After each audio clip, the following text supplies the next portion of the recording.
3, 2, 1. Welcome in Life in the Red podcast. I'm Chris. There's Palmer. There's Parker. There's Steve. Hello, Palmer. It is 4:48 p.m. on a Wednesday. Palmer's home from daycare. He's got some hot sports takes. Yeah. We're going to hit on a few different topics here. We'll talk a little Husker football, of course, as we always do. A couple new recruits to get to. Spring ball starting here in just a matter of days.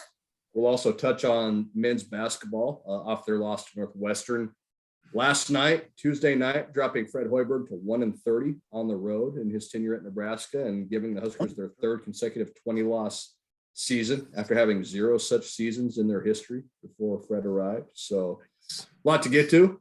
We'll start with some football. The latest news, I guess, is in the quarterback room. William Watson, quarterback out of Massachusetts, committing to Nebraska yesterday. Class of 2023, as you kind of wrote, Parker kind of clarifies things in that class going forward for the Huskers, and a guy that has a really good and a long-standing relationship with Mark Whipple. Yeah, really long-standing, like going back to middle school. When Mark Whipple was in middle school, which is amazing. Yeah, right. That would probably predate William Watson, Pop Watson, as he goes by. But yeah, William Watson's from Springfield, Massachusetts. Obviously, Mark Whipple was the head coach at UMass, 2 different stints. Most recently, the stint went up until 2018. And his last year there, he offered William Watson, and Watson was just in 8th grade. The head coach, there's a lot of layers to the connection here. Obviously, Whipple spent a good chunk of his career on the East Coast. And the head coach, the former head coach, actually at Springfield Central, played for Whipple at UMass. He was an All-American. There's a sort of deep tie between Springfield Central and UMass in general. And so Whip's known about this kid for a long time. He offered him at UMass, then he offered him at Pitt, then he offered him at Nebraska when he got to Nebraska a couple of months ago. So it's a guy who's been on the radar screen. It's been interesting, simple in part because there's other quarterbacks in the Midwest who Nebraska had offered and was recruiting. But this is their guy. I mean, this is not right now signing day's 10 months away, but this isn't like, we're going to take 2 quarterbacks or something like that. Like this is Nebraska's guy for 2023 now. Yeah. I know there was at least a segment of the staff, the coaching staff, that was really interested in Avery Johnson, J.J. Cole. Those were the 2. Wouldn't, Parker, you say those were the 2 big names? Definitely that they'd offered. And then you can't really get away from the Zane Flores part of the conversation either, because he's a kid in Gretna, right, who, as of in the last 2 weeks, basically has picked up offers from Kansas State, Kansas, Oklahoma State. Nebraska's obviously had every chance to evaluate him, even the new staff, and so that it never seemed like it was in the cards. And as it turns out, it wasn't really to offer Zane Flores. So, yeah, I mean, you've got the 2 kids who are 4-star prospects in Avery Johnson and J.J. Cole in the region. You've got Zane Flores down the road in Gretna. But William Watson is a guy who, when you watch his highlights, he's a dual threat kid. I think, he's started 3 years of high school ball, 2 full seasons, and just a couple games because of the pandemic in 2020. But he's thrown more than 50 touchdowns in his career. He's only thrown 8 interceptions as a high school kid. So, I mean, I think you can see what Whipple likes about him: arm talent and decision-making as a starting point. And then, pretty athletic kid to go along with it. Hey, Baz, they were recruiting 2 kids from places you're very familiar with. Avery Johnson was from right outside of Wichita. And then J.J. Cole, I think he's from West Des Moines, right, Parker? Yeah, Ankeny. Yeah, 2 places I'm intimately familiar with. So. Seriously, I have a long-standing relationship with the Ankeny, Iowa area. And I do. I don't want to quite get into what my relationship is. It involves a creek, right? Yeah, let's just keep it. Yeah, let's move on. Let's move on quickly. Look, should we play 20 questions? Should we play 20 questions on that one? Yeah. Hey, Hey, this guy Pops Washington. So Watson. it's sort of informative. It's Watson. informative. Watson. Yeah, Watson. It's informative about Whipple. I don't know, Parker. For some reason, I was sort of taken by the fact that he's willing to recruit a 6 foot dude that can really run. I mean, this is a true dual threat guy. 6 foot. Mhm. This is not like a big stand in the pocket gunner. Right. Although he's got a strong arm. Yeah, he's got a strong arm, but I think it goes to, remember in December when we asked Whip about what he looks for in quarterbacks in the first, what he focused on was competitiveness, decision-making, leadership. And then he sort of like threw in like, oh, well, talent helps too. And it wasn't like you got to be 6'4", you got to be Kenny Pickett, it's interesting. He's a guy that, he's built a little bit different than, Kenny Pickett certainly is built a little different than Chubba Purdy. He's actually, just from a stature standpoint, it's not probably altogether a different athletic package than Casey Thompson, right? We look at Casey Thompson, he's not the biggest guy in the world, but he's got a big arm. He makes good decisions. He's accurate with the football. And oh, by the way, he can run a little bit. And that's sort of, I guess that's, would be, if you're looking at just the height, weight, speed element of all the guys in Nebraska's quarterback room, he's a little bit more like Casey Thompson or like Logan Smothers than he is like some of the bigger kids in the room. Okay, well, that's a good we can make a good transition to spring ball, right? Okay. Right into quarterback discussion in spring ball. How about that? Sure. What do you got, Sip? Do it. Let's discuss it. Well, first of all, I'm interested.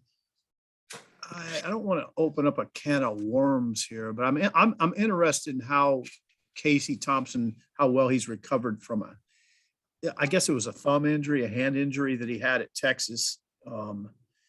I want to see that. I want to hear that. I want to hear, you know what, that'll be a pretty good question to ask Whipple on Monday when we're going to meet with a lot of guys on Monday, right? Yeah, a lot. Several players, Frost, and all of the assistants. Wow. Really? Maybe we'll get a chance to, we may well talk to Casey Thompson himself. That's Frost-a-palooza. Yeah, it is. So it's a marathon. Yeah, bring your shot blocks. You're going to want some energy intake along the way. Yeah. So I'm interested to hear that from Casey Thompson. I don't know. There's a lot there. It depends who they bring, but how are they going to, okay. One thing you want to ask Whipple is how are they going to divvy up reps? That's always a critical question, right? Yeah. How do you go about divvying up reps? Who starts with the ones? Somebody's got to start with the ones. How do you do this? How do you determine all that? That's the sort of things I'm wondering about just when you talk about the quarterback room. And how do you do it when everybody's... Go ahead, Bass. Go ahead. No, I was just gonna say, how do you do it when everybody's new too, right? Right. Like half your coaching staff's new, half your quarterback room's new. Like, are you just gonna say, all right, Casey, we're just gonna throw you out there and see if it works, or do you go in a different direction? So that's part of that equation too, for sure. Right. How far along are they in the structuring of their offense? I'd like to know that. Is there what if Scott Frost just like handed you a playbook on Monday? Yeah. Well, I wouldn't know what to do with it first. Hey, Scott, how far along are you with the offense? Oh, well, here's Sip. We just brought a playbook for you to look through. Yeah, and it wouldn't mean that much to me. This is a pass play. This is the pass play, right? Yeah. What is that? What's this circle? Can you explain this to me? You should call these A, B, and C, not X, Y, and Z. I'm interested to know, like, I don't know how you'd frame up the question. Is there an expectation of it could be a little rough in the early stages of spring? What is your, I guess the best way to ask is, what is your expectation for the offense in the first couple weeks? Those sorts of things are on my mind.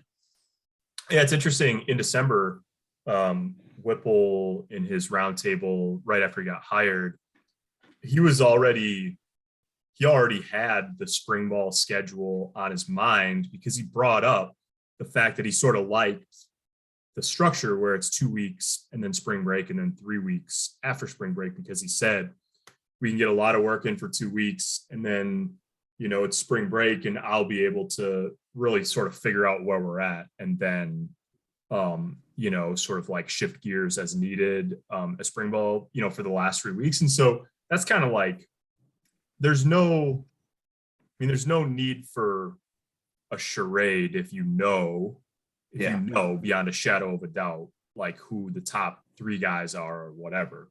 But I do think, typically these things, they start out, reps generally speaking start out more even, and then maybe you tilt them toward the guys you think are your guys as the 5 weeks go along. So yeah, that'll be very interesting. And it'll also be interesting to see who's snapping the ball to the quarterbacks and hear a little bit more, whether it's from Donovan Raiola or Frost or Whipple or whoever, about sort of where they think the offensive line is, especially given a couple of guys are going to have out for the spring. Yep. I'll tell you what, when I think about the spring, I don't know if these guys think about it like this, but I would think that it's got to be like 4th down every day. Every day you got to make count. I would think so. I think people understand by now what we're talking about is a restructured offense and limited time and a situation where they got to win. This isn't, nobody's going to say in 2022, well, guys, they had a new offense and that offense needs a year or two. You're not going to get that. So and Trev told us specifically that that's not what's happening. Yeah, right. Got to win. Is that what did he say? Exactly. Do you remember? Well, yeah, we asked Just if that it would be natural to suggest that a rebuilt staff needs some time to get things together. And he said, no, this is a hit the ground running type situation. Yeah, I'd be fairly neurotic, I think. Like, okay, guys, this practice has got to be big. Today's really important because we only get 15 of these this spring, right? And then I don't know how many you get. Did you get 29 in August, something like that? Yeah, 15 practices in the spring and 20 some in August, and it's go time. Then you're going to Dublin, and you got to be ready. So it's really interesting. Go ahead, coaching, right? That's coaching. Like that's it's X's and O's and personnel, all that, but it's imparting that message of urgency too, right? Like that's as important as anything else. Yeah. How would they? Yeah. It's easy to say, yeah, guys, this is important. We got to do this. We got to go. But you have to get your players to understand that. It's easy to tell them that, and it's easy to want urgency, but you have to get your players to feel it. I think is something else. That's going to be a part of this too. Do you understand what Trev was saying last November when he was talking about what needed to happen in the program? And one of his main talking points was the details. In this conference with so much parity, it's the teams that are good at the details that tend to rise to the top. Well, now what are we talking about? Now, on one side, we're talking about a defensive coordinator where he just said the other day, you know what we can focus on? Just tweaks, the details. Now, the offense is a whole nother story. That they're not starting with tweaks. They're starting over. And so now you wonder if in against Northwestern and then in those early games, are we going to be watching some slop? Are you going to be watching an offense that you're saying, well, it looks like a new offense? And if it's sloppy and and the attention to detail is not great and they're losing close games, okay, what do we say then? The discussion gets really tense, right? Like, well, on one hand, they're playing pretty sloppy. It looks like a new offense. They're feeling their way along, but they really don't have time to do it, right? They don't. So it could get really interesting. Yeah. It could get really interesting. Go ahead, Baz. No, nothing major. The fact that and I know we've belabored this point too, but the fact that it's Northwestern out of the gate too, like they're not playing Southeastern Louisiana or anything like that. And Northwestern is what they are, but Northwestern's been plenty good enough to give Nebraska all kinds of trouble the last few years. Oh, yeah. So you talk about winning and you talk about this, like 0-1's staring you right in the face if it's slop in that first game. So yeah, it's just another reason that they have to. Yeah, Fitzgerald's just kind of try to capitalize on. You know, if you're a defensive coordinator, what are you doing against Nebraska? You're trying to capitalize on the news, right? Yeah. And Yeah. those guys aren't going to cut any. I mean, nobody's going to cut them any slack. You can turn that conversation around though too and say, I mean, Mark Whipple's been coaching for 40 years. I mean, people know what it is he wants to do, but you do have, and this is what I think Frost and the offensive staff will try to be protective of this offseason is you do have an element of unknown. You do going into it. So that sort of gets to the last like football point I want to bring up before spring ball starts. It's interesting. Sipple you and I have talked about this. One of the things I wrote about Whipple right when he got hired is that guys who have coached against him are really adamant that a big part of his philosophy is, players, not plays. And that one of his sort of calling cards is that he figures out a lot of ways to get his best player the ball, even though the defense knows who his best player is or are, and obviously works to take him away. And this was one of the things we heard Whipple talk the other night. And essentially to the Lincoln football coaches, high school coaches, he basically showed a bunch of cut-ups of a million different ways to get Braylon Addison, their Biletnikoff winner at Pitt last year, the football. And Jordan Addison. Jordan Addison, yeah. Jordan?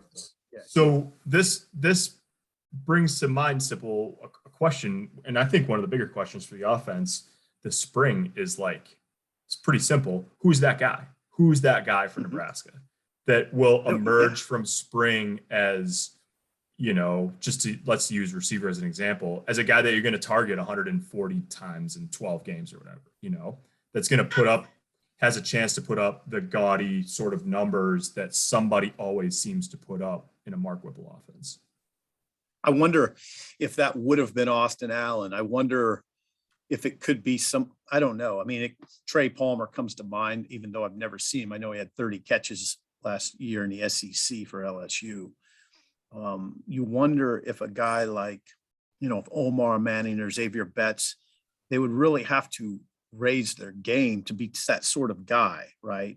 That catches 55 passes or more. It could be a running back, right? Yeah, that's what I was going to say. Could it be like Ramir Johnson, out of the backfield catching passes? Yep. Or whoever or just running back pick. Yeah. But yeah, absolutely. I think back to like Marlon Lucky catching all those passes when he was here. And I'm not saying, they're going to have a running back catch 70 passes or whatever, but it could be somebody out of that group too. I would love if it was a running back. I'm not joking. That would be wonderful if after spring they determined that the guy they're going to lean on is a running back. Preferably a big running back, probably. Yeah, that'd be good. But I like Ramir. I like Ramir Johnson. I know you do. Yeah, I would never, he's not my exact style, but I like the way he runs between the tackles. He runs with some degree of abandon. He's a tough kid. I like that part of him. He's just got to get more. He's just got to get more than his blocked. That's what it comes down to. Yeah, for sure. Listen to me, the running back coach. You know the playbook already. You got it memorized. You got all the schemes down. You can say, Scott, no, I don't need the playbook. I already know it by heart. I got it in here. I've been studying my iPad. There's what's that? I've been studying my iPad. Got the playbook down. Defensive side, much more settled, but still a lot of questions. Regarding what you said, Parker, about the element of surprise. I asked Chenander the other day, will you guys have a market advantage against the offense because you're in your 5th year? You have a lot of guys that have been in the system. Meanwhile, they're kind of start from scratch. He said exactly what you said. He goes, well, yes and no. They're going to be able to catch us with some stuff, and that'll keep us on our toes. There's going to be some things we haven't seen, and it'll probably mean we have to adjust, and we might get beat a few times before we adjust. Plus, Chenander said, he just doesn't always just keep it the same guys with the ones. he's moving guys around up and down between the first team, second team, third team to see if some guys, if you move them with the ones, what that looks like. Yeah. So he's got to be moving around personnel. So he said, no, he said he doesn't look at it like he has this market advantage. That there's a lot he has to figure out too. And you've written about it, Parker, mainly up front and in the secondary. There's a lot of jobs open.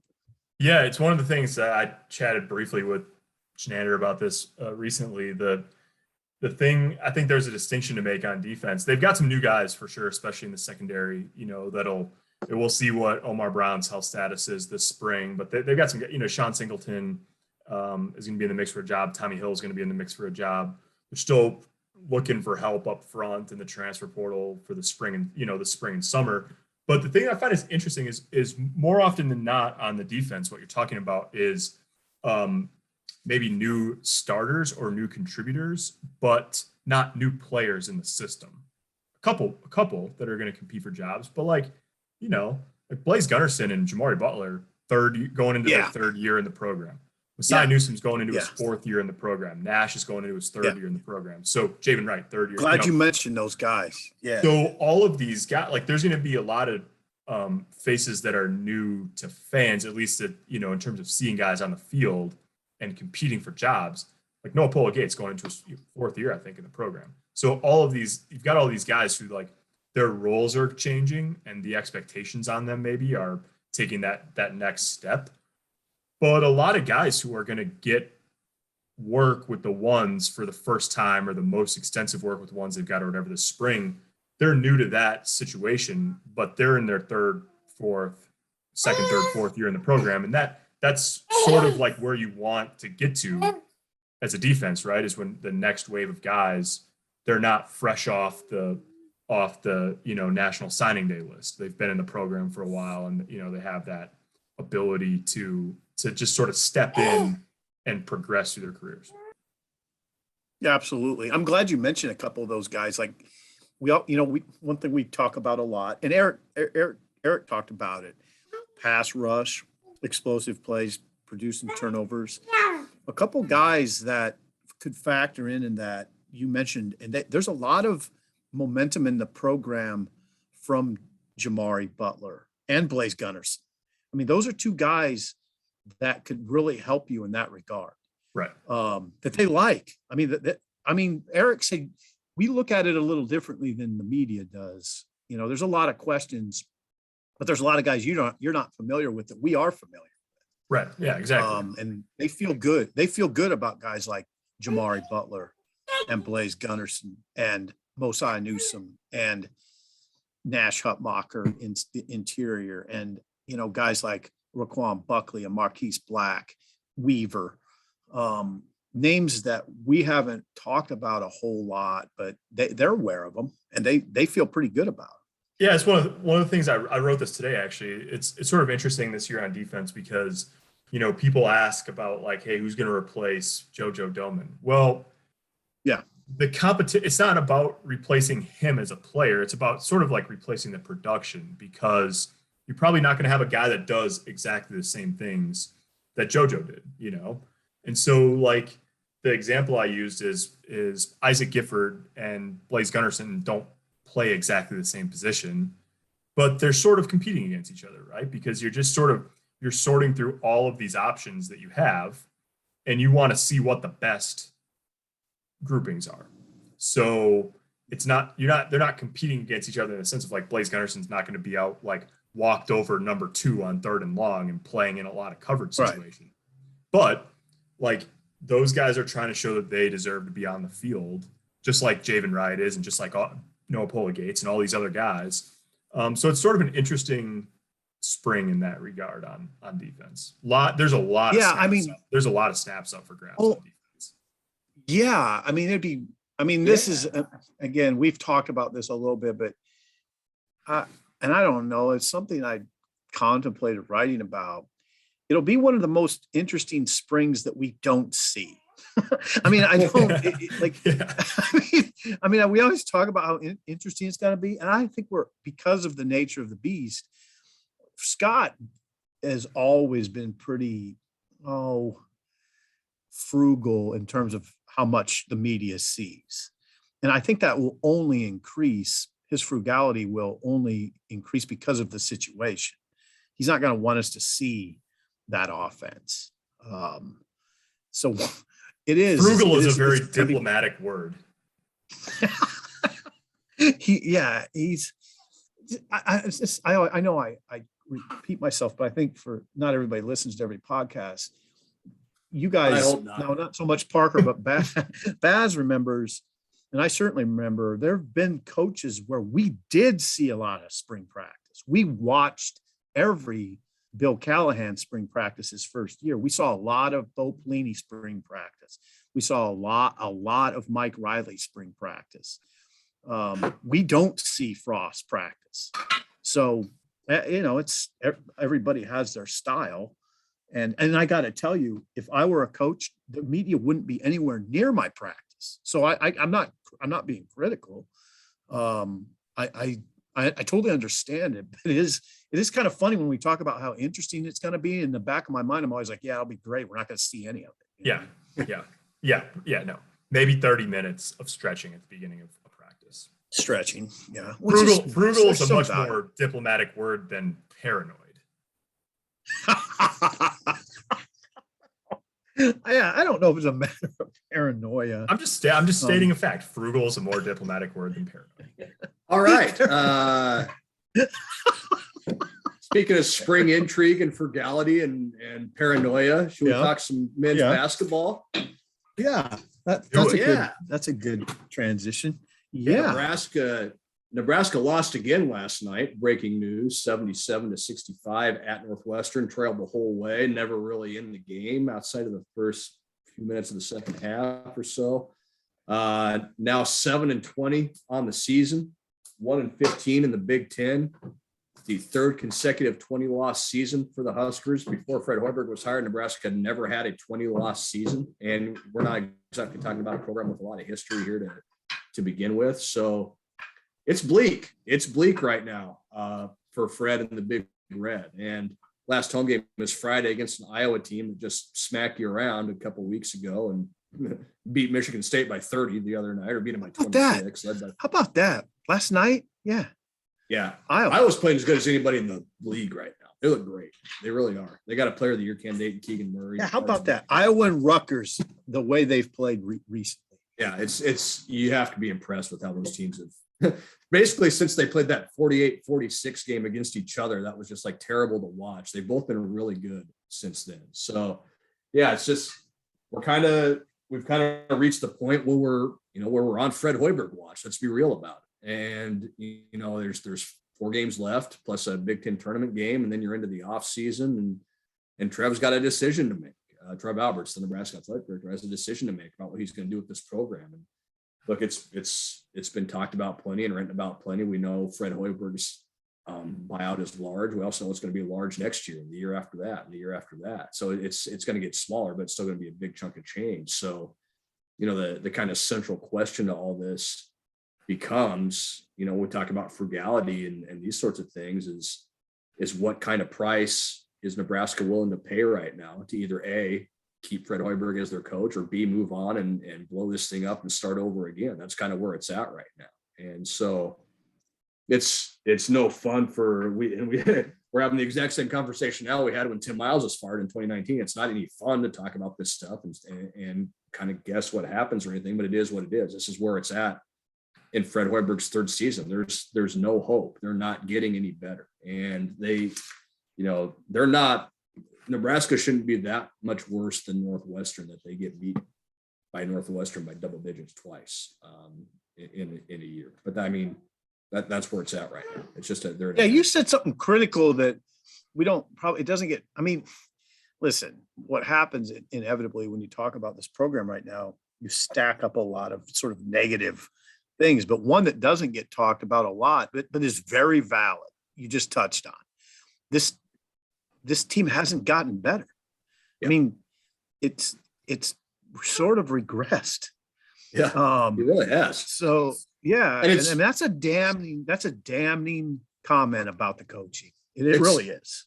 It's regressed. And when you look at the previous 2 years, those two teams really didn't regress. And not that they were any good, but look, Nebraska was playing hard at the end of last year. They got noticeably better last year, even going through the COVID pause and everything else. They got better. They did. Yeah. They played well at the end of the year. Same thing in the first year. That wasn't a very good team. And they were outmanned a lot of times, but you watched them and you went, man, they're coached well. They're in the right spots. They're trying to do the right things. They just don't have the talent. Now they got the talent and they're not doing the right things and they don't look like they're coached well. And so, yeah, that's the most damning part of this whole thing, Seth. You hit exactly on it. And that's part of the equation too. And again, something we've talked about, written about a lot. What does Trev Alberts talk about? It's, winning matters, details matter, and is what we're doing elite in every part of our operation. And look, 7-20, 1-15, you're not elite in anything right now. And look, we need to give Bryce McGowan's a lot of credit. He's had a great year as a freshman and broke Dave Hoppin's freshman scoring record last night. And that's to be commended. That's a record that's set for 39 years. And Bryce is going to make a lot of money next year playing in the NBA, and a lot of credit to him for doing that. But outside of him, no, you can't really point to a lot of areas, or maybe any areas, where this team has improved over the course of the year. And that says as much as anything right now. Yeah, I wouldn't. I'm not going to. They're not. They got some talent, but there's some serious deficiencies. And the one I've pointed at from the beginning of the season is inside the paint. They're just not. They don't have enough in the paint, and they run up against big Big Ten teams all the time. I mean, come on, look what Maryland did. Maryland comes in to PBA, comes into their building, Nebraska's, and outscores Nebraska 46-28 in the paint and shoots 33 free throws.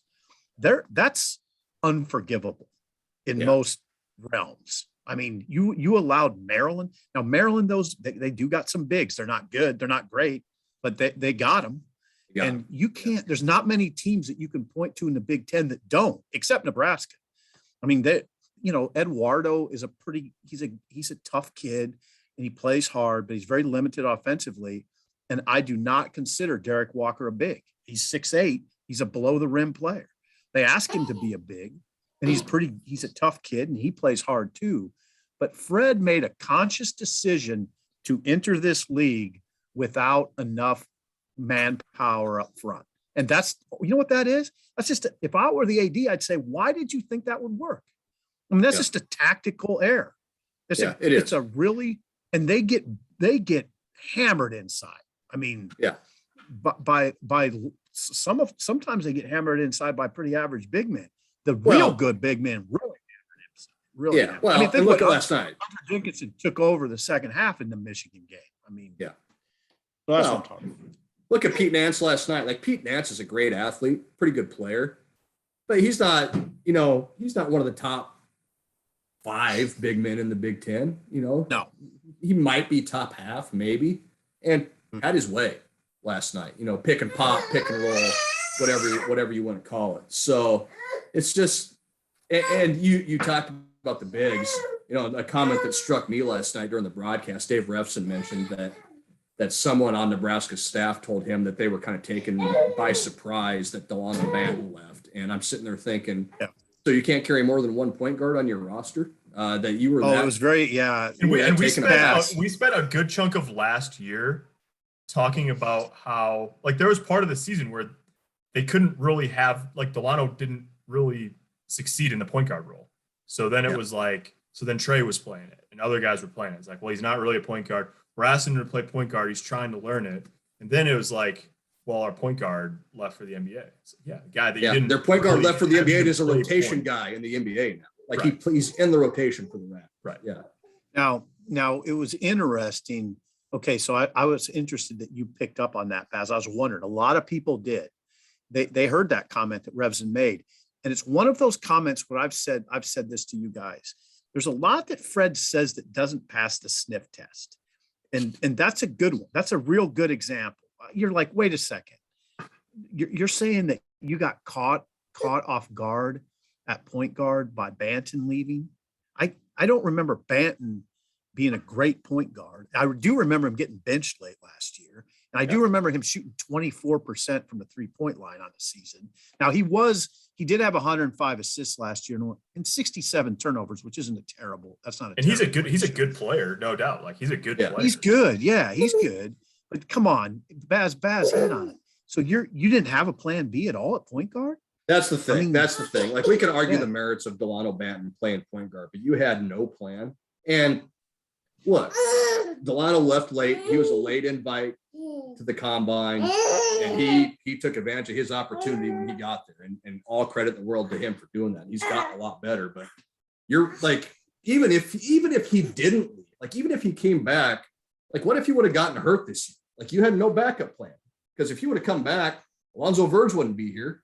You know, who's running the point then? You know, so good point. Verge wouldn't even be here. Yeah. Yeah. And so the roster construction is the thing. I know, Palmer. The roster construction, I know you're flexing, but the roster construction is not strong. I mean, they're outworked in the paint, they're outmanned in the paint. They don't have a point guard. And I mean, they have individual pieces that are individually talented, but they don't fit. I mean, they just don't. They have, and the record shows that. And I mean, it is 7-20 is 7-20, and 1-15 is 1-15, and 1-30 on the road is 1-30 on the road. And a lot of that comes back to, you know, mental toughness and those sorts of things too. That comes back to culture, things that coaches are supposed to build. So yeah, I mean, we can nitpick any part of this program. It's easy to do right now because of the situation they're in, but look, they're in the situation they're in because of the things we just talked about and several other things. So it's going to be a fascinating few weeks here as we ramp up the season. A lot of people are going to wonder. So what? I mean, they're listening. They're going to wonder. Well, so what do you think is going to happen? I know we don't know, but we do know Trev Alberts is on statewide radio tomorrow, and this will be addressed, don't you think? Oh, it has to be, right? It has to be. And whether it's Trev bringing it up or whether it's a caller calling in and just flat asking Trev if Fred is coming back next year, it's going to get addressed one way or the other. And do I expect Trev Alberts to come out tomorrow and say we've made a decision on Fred Hoiberg? Probably not, unless he's going to announce that we're bringing Fred back. I wonder. We've restructured his deal. We've agreed to some metric like they do with Scott, you know, that sort of thing. So that's probably the thing to watch for that tomorrow. I don't think Trev is the type of person that's going to go on the radio tomorrow and say, "Yeah, we're going to move on from Fred Hoiberg at the end of the year." You know, during. I don't think so. I don't think so. Now, it's Nebraska basketball. Stranger things have happened, and they always do. So you never say never. But yeah, I'm very interested to hear what Trev has to say tomorrow about that. I'm very interested to hear or see, I guess, you know, what happens, you know, at the Big Ten tournament, the day after the Big Ten tournament, assuming Nebraska loses that first game up there, and what happens in those few days after. Because again, look, if you're going to do this, if you're going to make a move, you got to do it. You can't mess around with it. When Tim Miles was fired and Fred Hoiberg was hired, it was less than a week between those two events. And you have to do that because you have to build a roster, build a coaching staff, get ready for yourself, all that other stuff. So yeah, whatever's going to happen, it's just going to be, again, fascinating to watch this play out over the next few days and weeks. I suppose Trev could be on the radio tomorrow and say, we'll deal with this issue after the season. In fairness to the players, we'll just let's let the season play out and we'll deal with this afterward. That's kind of the way I lean with it. And look, maybe a decision's already been made, and maybe everybody in that program knows what that decision is. You know, we don't know that either. So it's just we're all just kind of waiting to see what this is going to look like right now. And so, yeah, I don't know. There's a lot of different ways this can go. There's a lot of different ways it could transpire, and we'll see if Trev has anything to say about it tomorrow on the radio. Okay. All right. How are we doing? We're great. Palmer's a little restless. Palmer, what's for dinner? Palmer, what is for dinner? What's for dinner, Palmer? Maybe some chicken. Yeah. Chicken? Maybe some mac and cheese. Chicken? Fried Fried chicken, yes. A whole bucket of fried chicken. Not Papa Sipple's chickens. No. We would never Are you eat gonna our have a Godfather's wing? chickens. Might have a wing. Maybe some buffalo wings for the little man. Probably go over well with mom if we did that. Did you tear into a big wing? Oh You yeah, tear he's into the big a carnivore. He loves his chicken. But enough about my son. We don't need to talk about my son on the podcast. This is ridiculous. Okay. All right. All right. Yeah, I'm trying to think. I mean, I don't know. What is there anything else we need to address today? Hi. Baseball. Some breaking news today. What? Jake Buns, the reliever for Nebraska, out for the season. Suffered an arm injury down in Texas last weekend. It didn't sound good on the radio, and it sucks for Jake because that's the guy that's already undergone Tommy John.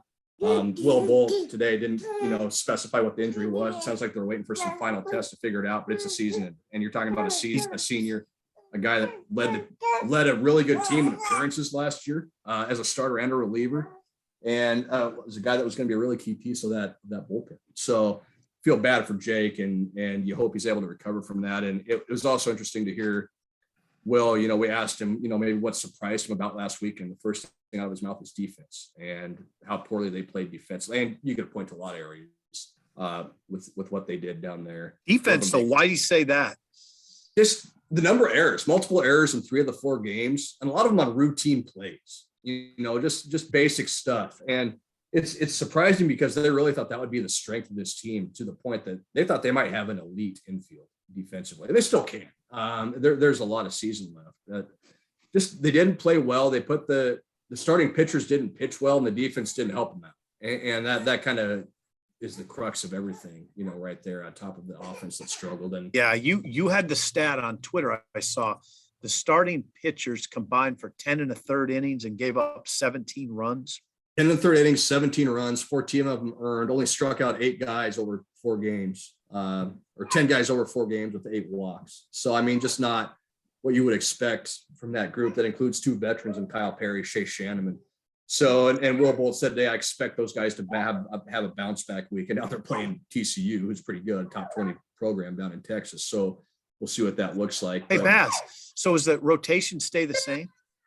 Rotation stays the same. It's only 3 games, so Braxton Bragg won't start down there, but it'll be Perry, Shanneman, and Dawson McCarville in the 3 games. Okay. And so, I mean, that's what it looks like right now. Will didn't sound today like a guy that was worried. It's not a deal where that 1 week is going to define their season unless they let it. That's kind of been the rallying cry for Will since that series ended against Sam Houston. And look, Sam Houston beat Oklahoma State last night. He was a top 5 team in the country. Sam Houston's pretty good. Let's give them some credit here too. Nebraska didn't play well, but Sam Houston might have a real good squad down there. So that's part of it too. So okay, here's a question that a 55-year-old should know, but I'm going to ask it anyway. It is now RPI is a factor in everything, but I mean, does it matter when you go on the road to play TCU? I mean, it's just a good RPI situation. Is it a good RPI situation, win or lose, or do you need to win a couple? Yeah, well, obviously you want to win a couple of them. There's no doubt. But even, playing TCU on the road is going to help you a lot more than playing, say, Yale at home or whoever, playing a lesser opponent at home or playing a lesser opponent on the road, and yeah, that's why you schedule like that. And, that's part of the reason Nebraska got the seeding it did last year in the NCAA tournament, even with that great record. What was their RPI like playing a Big Ten only schedule? They go 31-12 and they get a 2 seed and have to go play Arkansas. And a lot of that was because of their strength of schedule, their RPI. So that's why you schedule Sam Houston. That's why you schedule TCU. That's why you schedule the way Will Bolt scheduled this year. And so, yeah, it's win or lose. It will help Nebraska. Obviously, you want to try and win a couple of if you can. Okay. Yeah, TCU, which was 2-1 after the weekend, and I think TCU played last night too, Baz. I haven't looked yet. I think you're right. I think a lot of those Southern teams have been started their midweeks already. Yeah, so it'll be tough. I mean, that you're playing 2 tough opponents right out of the gate. Some of that defense is the result of Nebraska did get outside quite a bit, but not as much as a Southern team would. Yeah. So some of it is Nebraska often starts pretty slow. So we'll just have to see how they come back. I suspect they'll come back pretty strong. Yeah, I think they will. I think they'll play well, win or lose this weekend. So love to see what it looks like. On that note, my son's about to break through the door over here, so we're going to wrap this baby up. Sweet. Appreciate everybody tuning in. We'll have more for you next week and talk to you next time. All right.